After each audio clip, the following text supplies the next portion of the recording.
Good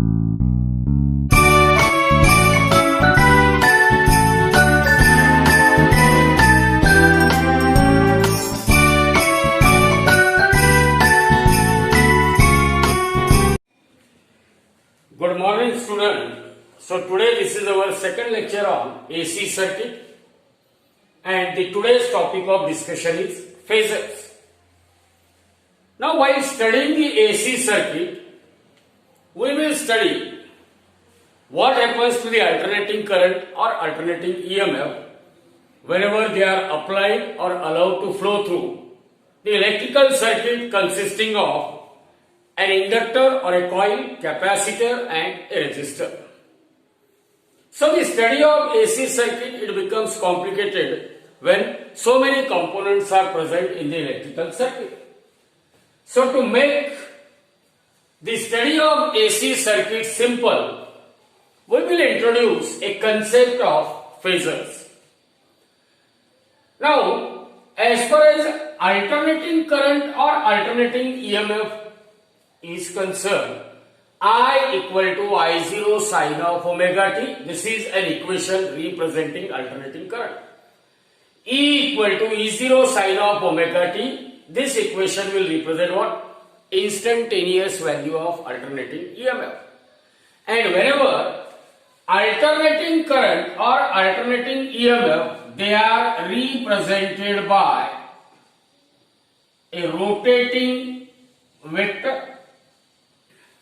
Whenever alternating current and alternating EMF, they are represented by a rotating vector such that angle between alternating current and alternating EMF, if it gives us phase difference between alternating current and alternating EMF, then those rotating vectors are called phasor. What is phasor? It is a rotating vector that represents alternating current or alternating EMF such that angle between alternating current and EMF will gives us phase difference between alternating current and alternating EMF.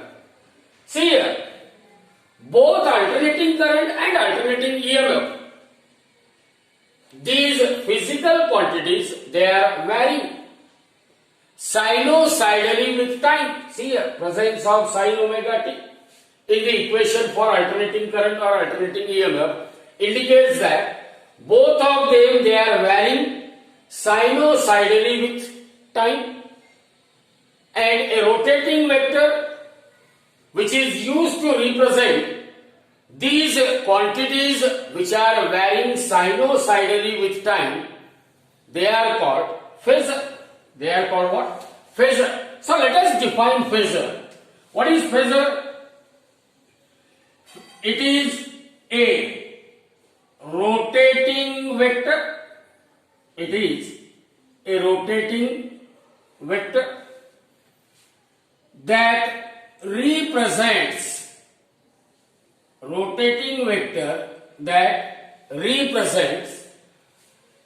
the quantity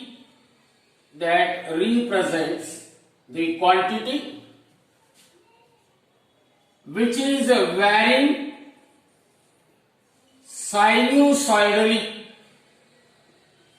sinusoidally with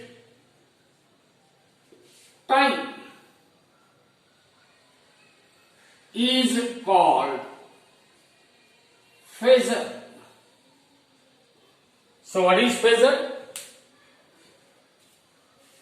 A rotating vector that represents a quantity which is varying sinusoidally with time is called a phasor. Alternating current and alternating EMF, they are varying sinusoidally with time, hence they can be represented by a rotating vector which is called as a phasor. Then what is phasor diagram? A diagram that represents a diagram that represents phasor is called, a diagram that represents phasor is called phasor diagram. Is called what? Phasor diagram. See here, I have shown the phasor for alternating current and alternating EMF. Look at this figure. What this arrow will represent? It will represent a phasor for alternating current and a phasor for alternating EMF. The phasor for alternating current or alternating EMF, they are inclined. They are what? Inclined at an angle omega t or omega t plus alpha with the horizontal axis. Means angle of inclination between the phasor and the horizontal axis is either omega t or omega t plus alpha. And look at this. This phasor, which is a rotating vector, it will rotate in anti-clockwise direction. Phasor will rotate in what? Anti-clockwise direction. Remember, length of arrow will represent the peak value of alternating current or peak value of alternating EMF. The phasor, which is represented by means of arrow, length of arrow represent peak value of alternating current or peak value of alternating EMF. Greater the peak value of alternating current or greater the peak value of alternating EMF, then longer will be the length of arrow. Longer will be the length of arrow. So as far as alternating current and alternating EMF are concerned, here they are represented by means of phasor. They are inclined at an angle omega t or omega t plus alpha with the horizontal axis. Length of arrow will represent what? Length of arrow will represent the peak value of alternating current or alternating EMF, and these phasors are rotating in anti-clockwise direction. Now I can find out the projection of phasor. Find the projection of phasor on a fixed axis, maybe y-axis, maybe x-axis. Projection of phasor on a fixed axis will always give us the instantaneous value of alternating current or alternating EMF either in sine form or in cosine form. So look at this. Here I will draw a projection on y-axis. So projection of phasor on y-axis will give us the instantaneous value of alternating current I equal to I0 sine of omega t, or instantaneous value of alternating EMF E equal to E0 sine of omega t in sine form. Whenever we find the projection of phasor on y-axis, it always gives us the instantaneous value of alternating current or alternating EMF in what? Sine form, that is I equal to I0 sine omega t or E equal to E0 sine of omega t. Again here we can find the projection. So projection of phasor on x-axis. Look at this. This is projection of phasor on x-axis. Draw the perpendicular. Projection of phasor on x-axis will again give us the instantaneous value of alternating current or instantaneous value of alternating EMF. Instantaneous value of alternating current or instantaneous value of what? Alternating EMF in cosine form. So remember, projection of phasor on x-axis will give us instantaneous value of alternating current or alternating EMF in cosine form given by I equal to I0 sine of I0 cos of omega t and E equal to E0 cos of omega t. So this is all about a phasor. In short, you remember that alternating current and alternating EMF, they are represented by means of a rotating vector, such that angle between the rotating vector will give us what? Phase difference between alternating current and alternating EMF. Length of arrow will give us what? Peak value of alternating current or alternating EMF. Phasors are always inclined to the horizontal axis at an angle omega omega t or omega t plus alpha.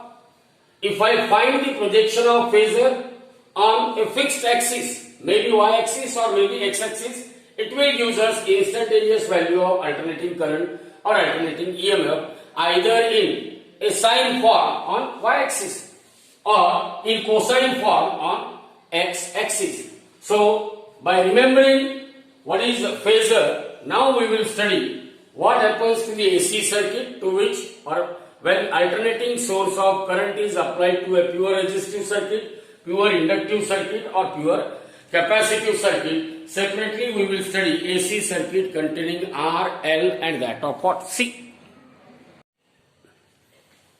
Now let us consider the different types of AC circuit that we have to study.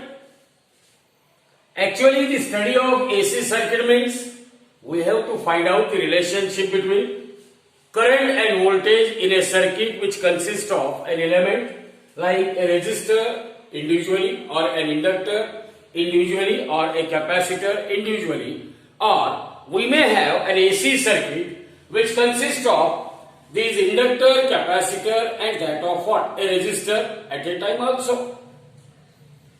So to find out the relationship between current and voltage, one by one we will see. The simplest possible AC circuit is what? It is purely resistive circuit. It means what happens when AC voltage is applied to purely resistive circuit? What is the corresponding current flowing through that purely resistive circuit? So look at this figure. Here I have shown a resistor of resistance R across which, here it is what? It is a source of alternating EMF. Remember, when I show the EMF, source of EMF by means of this symbol, it will represent what? DC source. Whenever I will show such type of symbol, it means it will represent a source of alternating EMF.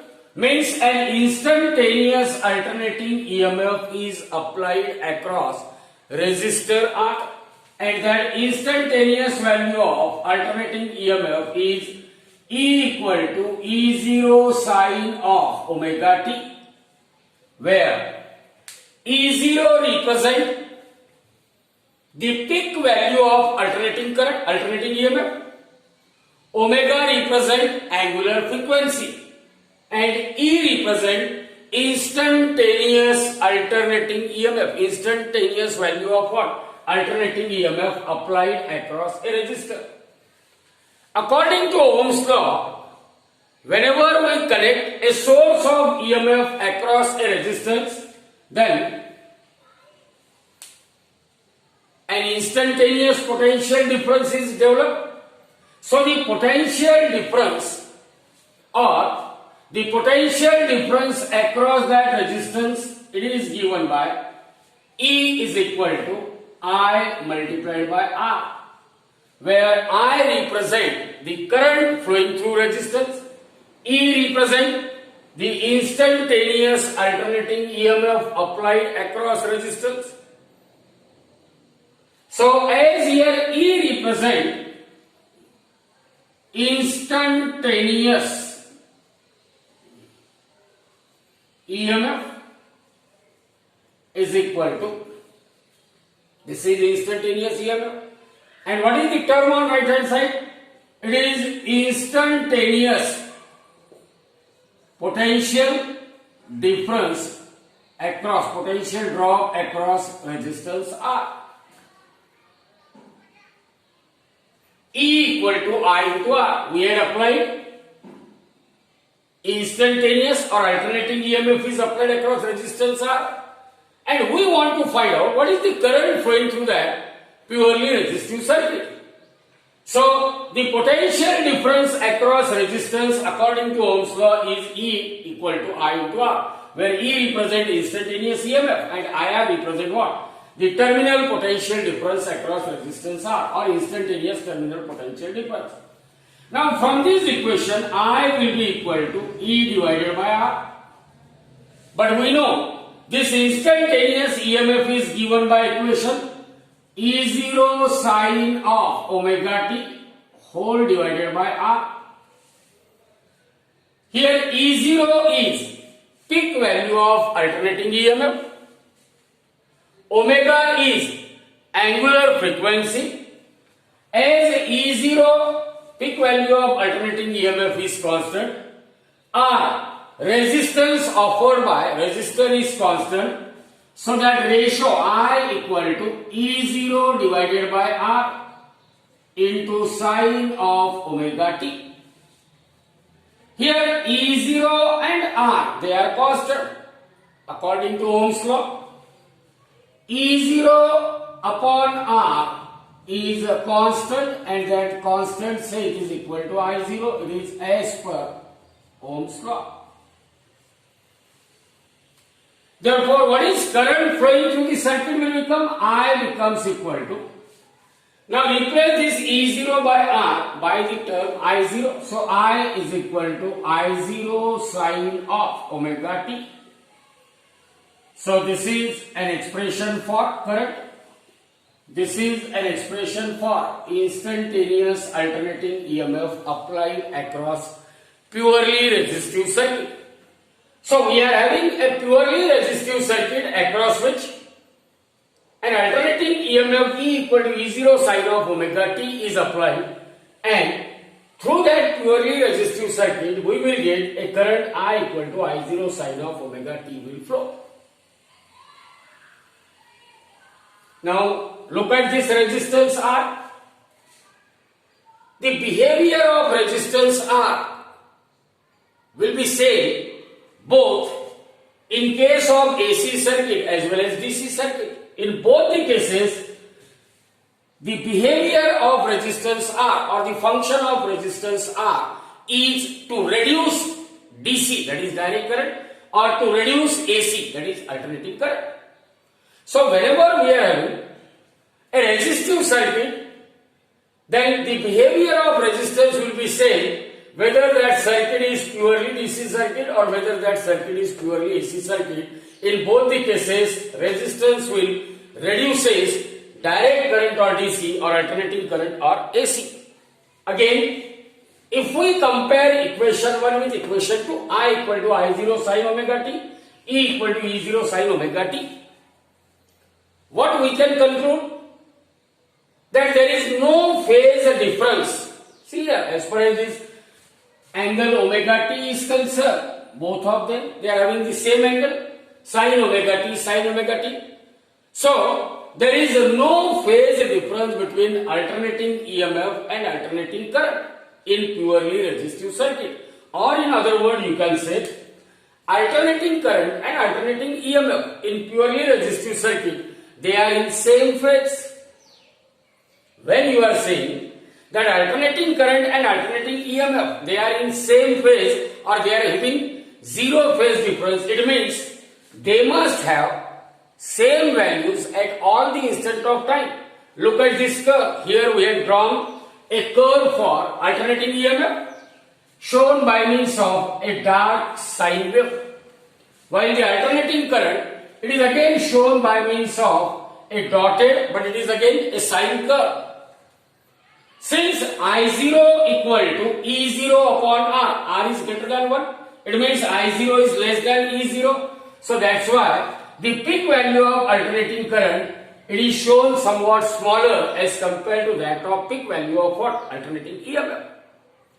And here from the curve which represents alternating EMF and alternating current, see here, both current and EMF, they are having zero value at the same time. Both of them, they are having positive maximum value at the same time. Both of them, they are having what? Negative maximum value at the same time. It means current and EMF, alternating current and alternating EMF, in case of purely resistive circuit, they are said to be in same phase. So what is the important line that you have to remember? In case of purely resistive circuit, there is no phase difference between alternating current and that of alternating EMF, and the phasor diagram for purely resistive circuit will be drawn here. As there is no phase difference between alternating current and alternating EMF, so the phasor for alternating current and alternating EMF, they are represented in what? Same direction. See here. This arrow will represent alternating current. This arrow will represent alternating EMF. Means the phasor representing alternating current and alternating EMF in case of purely resistive circuit, they are shown along the same direction, indicating that phase difference between them.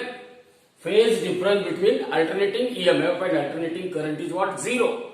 Second thing, that as far as the angle made by phasor, alternating current and alternating EMF, their phasor will make, or their phasors are inclined at the same angle omega t from the horizontal axis OX. So as both the phasors, they are inclined at the same angle of inclination omega t from the horizontal axis OX, indicating that phase difference between current and EMF is zero. Indicating that phase difference between alternating current and alternating EMF in purely resistive circuit is zero. Again here I have shown the projection. Projection of phasor. It may be phasor for current or phasor for what? Alternating EMF. If I have a projection of phasor on vertical axis, what is the projection of phasor representing current on vertical axis? It is I0 sin omega t. What is the projection of phasor representing alternating EMF on y-axis? It is E0 sin omega t. Remember, projection of any phasor on y-axis or on vertical component, on vertical axis, will always gives us instantaneous value of alternating current or instantaneous value of alternating EMF. Instantaneous value of alternating current or instantaneous value of what? Alternating EMF. So it is quite simple. You always remember that the two phasors which represent alternating current and alternating EMF, as they are shown in the same direction, it means phase difference between current and EMF is zero. Means both alternating current and alternating EMF, they are in what? Same phase. So this is all about an AC voltage. What happens to the AC voltage when it is applied to purely resistive circuit? Now we will see what happens when an alternating EMF or AC voltage is applied to a purely inductive circuit. Purely inductive circuit. Now let us consider another very important circuit, that is AC voltage applied to an inductor, or AC voltage or AC circuit which is what? Purely inductive in nature. Now look at this circuit. Here we are having an inductor, and when I say that this inductor or coil of inductance L is a pure inductor or ideal inductor, it means resistance offered by that inductor is negligible. Then only you can say it is a pure inductor or ideal inductor. So across a pure inductor, a source of alternating EMF E equal to E0 sin of omega t is applied. Means we are applying an instantaneous alternating EMF E equal to E0 sin of omega t across a pure inductor which offers negligible resistance. Which offers what? Negligible resistance. What happens as soon as we close the key? Current flowing through inductor starts growing, and that rise of current through an inductor will increases the magnetic flux linked with a coil, and whenever there is an increase in magnetic flux linked with a coil, we know that EMF is induced in a coil. Let E dash is the EMF induced in a coil. As per Faraday's law, this induced EMF, it must opposes the EMF applied across coil. According to Faraday's, the EMF induced or the induced EMF produced in a coil will opposes the applied EMF. Why? According to Lenz's law, as per Lenz's law, what Lenz's law states that induced EMF E dash is equal to negative of rate of change of magnetic flux linked with a coil, E equal to minus d phi by dt. But we know that the flux linked with a coil, flux phi linked with a coil is directly proportional to current flowing through the coil, or flux phi is equal to constant of proportionality L, which is also known as inductance of a coil into current I. Therefore, this induced EMF E dash is equal to minus d phi by dt equal to minus d dt of, now in place of flux phi we can write L into I. Remember, inductance of a coil is constant, take it outside the differentiation. So E dash is equal to minus L into di by dt. E dash is equal to minus L into di by dt. In this equation, E dash represents the induced EMF produced in a coil, and di by dt represents rate of change of current. And negative sign indicates that induced EMF or EMF induced in a coil will opposes the rate of change of current through a coil. Rate of change of current through a coil. Now, as far as this coil is concerned, we know that this coil offers negligible resistance. This coil offers negligible resistance. And in order to maintain the flow of current through a coil, this induced EMF and applied EMF, induced EMF and applied EMF, induced EMF must be equal to what? Applied EMF. But the direction of induced and applied EMF, they are opposite. Means, in order to maintain the flow of current through a coil, applied EMF, it must be equal and opposite to that of induced EMF. Applied EMF, it must be equal and opposite to that of induced EMF. See here, I have written E equal to minus E dash. Means applied EMF equal to induced EMF, and negative sign indicates that they are opposite in direction.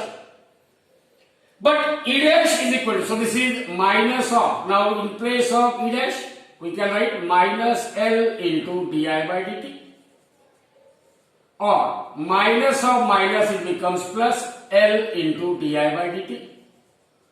This is EMF applied across an inductance. So E equal to L into di by dt. Now I can rearrange the term, this E divided by L into dt, and that must be equal to di. So di is equal to E by L into dt. Di is equal to E by L into dt. Therefore, integration of di is equal to integration of E by L into dt. What is integration of di? Integration of di is I. Limit is from 0 to I. What is integration of E by L into dt? Remember here, E is equal to E0 sin omega t. So I is equal to, now in place of E, I can write E0 sin of omega t into dt and divided by L. So E0 by L into integration of sin omega t into dt. But what is integration of sin omega t? So therefore, current I is equal to E0 by L. Integration of sin omega t, it is minus cos of omega t upon ddt of omega t is omega. Remember, integration of sin x is minus cos x. Integration of sin omega t is minus cos omega t upon ddt of omega t with respect to time is omega. So I becomes equal to minus E0 upon omega L into what? Cos of omega t. But we know that cos theta equal to sin 90 minus theta. Therefore, current I is equal to minus E0 upon omega L into sin of pi by 2 minus of omega t. I had replaced cos omega t by sin 90 minus omega t. But minus sin theta is equal to sin of minus theta. Minus sin theta is equal to sin of minus theta. So I want to replace this negative sign. So this becomes equal to plus E0 upon omega L. Sin of, now I have to change the sign of angle. Initially pi by 2 minus omega t. So minus theta means it becomes now omega t minus of pi by 2.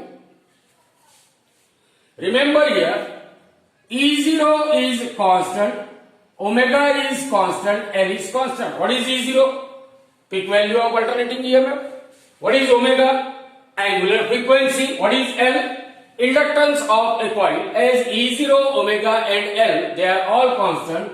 So E0 upon omega L, say it is equal to I0, that is constant as per Ohm's law.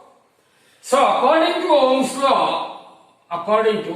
law, E0 upon omega L equal to I0 is constant, known as peak value of alternating current, and the equation for current will becomes I equal to, this term will be replaced by I0 into sin of angle is omega t minus of pi by 2.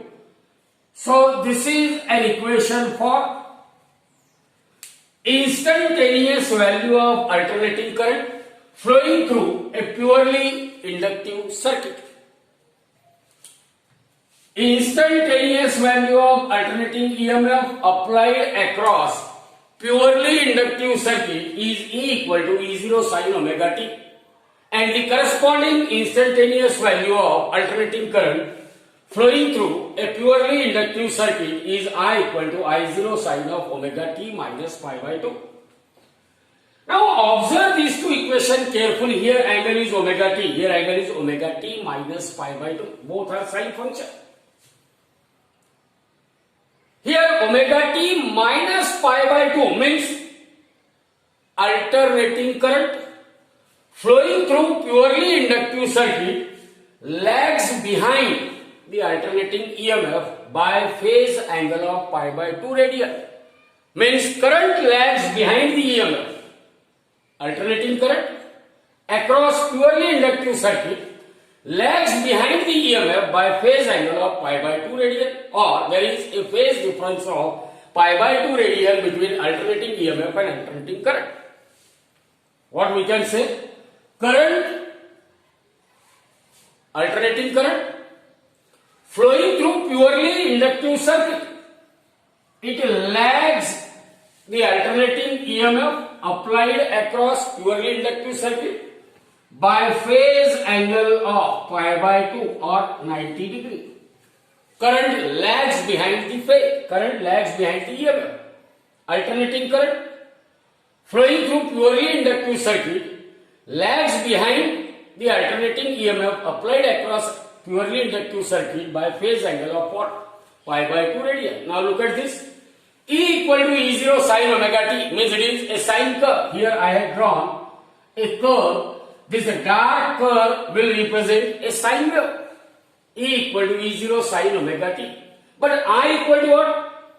I equal to I0 sin omega t minus pi by 2, or I equal to I0 minus cos omega t, means here this is replica of cosine curve. Minus cos omega t means, see here, if I say that this will represent a cosine curve, this is cos theta curve, then the replica or mirror image, it will represent minus cos theta curve. So minus cos omega t, this is a curve, means current will be represented by this curve, which is minus cos omega t curve. So from the curve also it is clear that the alternating current flowing through purely inductive circuit lags behind the alternating EMF by phase angle of pi by 2 radian. By phase angle of what? Pi by 2 radian. Here we have shown the phasor diagram for purely inductive circuit. Now in the phasor diagram, the phasor which represents peak value of alternating EMF is 0. It is inclined at an angle omega t in anti-clockwise direction. And because this current lags behind the EMF by phase angle of pi by 2 radian, hence it is shown in what? Clockwise direction with respect to that of alternating EMF. Remember what I am saying, that the phasor diagram for purely inductive circuit, as we know, in purely inductive circuit, current lags behind the EMF by phase angle of pi by 2 radian, means EMF leads the current. So the phasor representing the peak value of alternating EMF is 0. It is inclined at an angle omega t in anti-clockwise direction, and because current is lagging behind the alternating EMF by phase angle of pi by 2 radian, that's why that current, phasor representing current I0, it is represented in what? Its direction is clockwise with respect to that of direction of an alternating EMF. So this is about purely inductive circuit. Now we will see what is the meaning of different terms in the equation. Now there might be a question that what do you mean by an inductive reactance? Look at this inductor or a coil. This inductor or a coil offers an opposition to the flow of alternating current through it. So, the net opposition offered by an inductor to the flow of alternating current through it is called inductive reactance. In your textbook it was given the opposing nature of inductor. The opposing nature of inductor to the flow of alternating current through it is called inductive reactance. In short, the net opposition offered by an inductor to the flow of alternating current. Remember, the net opposition offered by an inductor to the flow of alternating current through it is called inductive reactance, and it is denoted by what? XL. It is denoted by XL. Remember, in case of purely resistive circuit, we know I0 is equal to, what is I0 equal to? E0 divided by R.